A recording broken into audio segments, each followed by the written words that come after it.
มาเลยวันนี้สมมาร์ชสามเหตุสมเหตุพอเลยนี่เฮียนดับจุด preaching point เดียกอินสักชนจมอะไรอันนี้ไว้น่ะเฮียนช่องถุ่มนะบันประกวดส่วนตัวนี้ให้ตัวน่ะเฮียนบันปะรุกกันช่วงเจ้าเทปะดาวนาอเปลตัวบันปทุมไอ้ต่ำเด็กเล็กช่วงตัวริงกันในบวชใส่อันเนี้ยพวกเรามังเรนนี้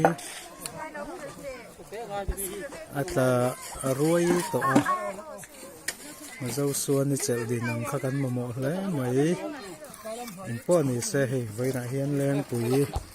เราก็เลยจังอินเมมบาร์สมนี่แหละ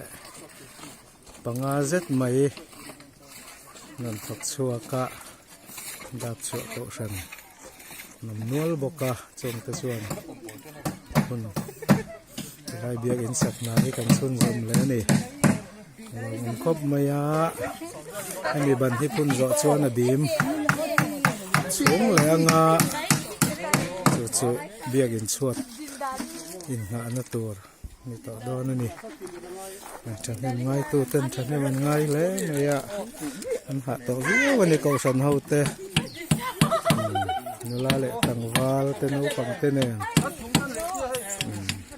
นี่กินตกตัวแต่พอนั้นหาแต่โจลิน